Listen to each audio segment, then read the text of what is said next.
begin with, when Don't Ask, Don't Tell went into effect, Assemblywoman talked about this a little bit. It was deemed a compromise at the time.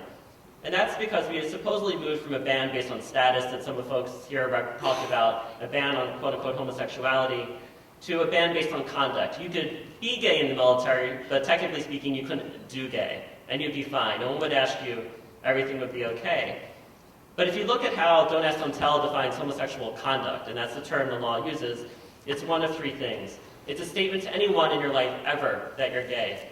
That means you could be in college here today, share with your best friends that you're gay, share with your family that you're gay. You join the military 5 years from now, 10 years from now. That can be used against you, and it will be used against you under Don't Ask, Don't Tell. There's nothing barring that.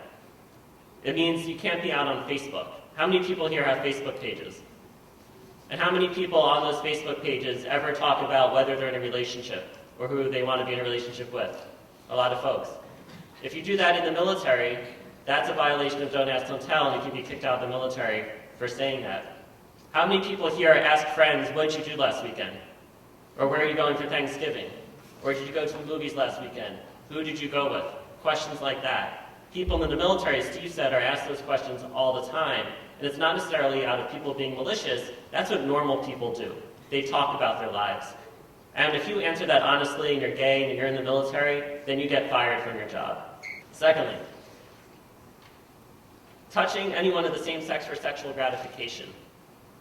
If you do that in the military, hugging, close dancing, hand-holding, whatever the case is, you could get fired under Don't Ask, Don't Tell for simply doing that. Again, it doesn't have to be conduct that you engage in while in the military, on a ship. You could have hugged someone of the same sex 5 years ago. If there's anyone who saw that and they tell the military while you're in the military, you can get kicked out under Don't Ask, Don't Tell. Think about the photos of people coming off a ship. Think of Fleet Week, where you think of a ship that's been out to port for 6 months, or off in the seas for 6 months, and it comes back to port. And think of the photos you see on TV of the people running down the gangplank, and they run into the arms of their loved ones, and they hug, and they see their children, and they hug.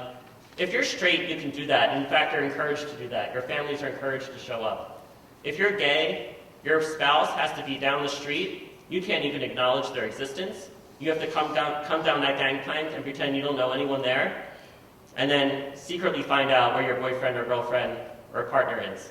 And if any of our clients ever ran down that gangplank and into the arms of their spouse, they would be kicked out of the military for engaging in public homosexual conduct and given an other than honorable discharge characterization.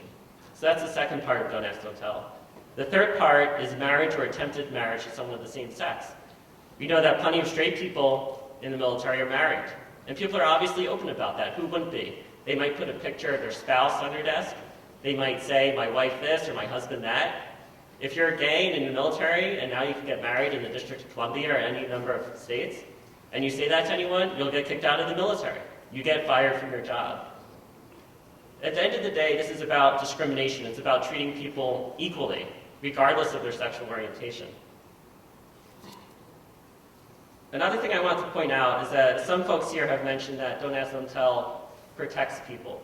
But I can tell you from speaking to all sorts of people currently serving in the military, that's the furthest thing from the truth in the experiences of the service members I've spoken to. And I'll give you an example. Say you want to report harassment. Say someone comes up to you in the military and they say, I'm going to kill you because you're a faggot. And they write that on your door. And you're scared for your life.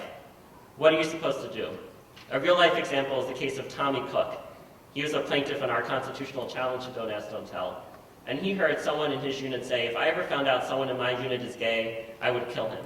They were getting ready to deploy to the Middle East, and Tommy didn't know what to do. He was kind of afraid. Someone said he's going to kill anyone in his unit he found to be gay.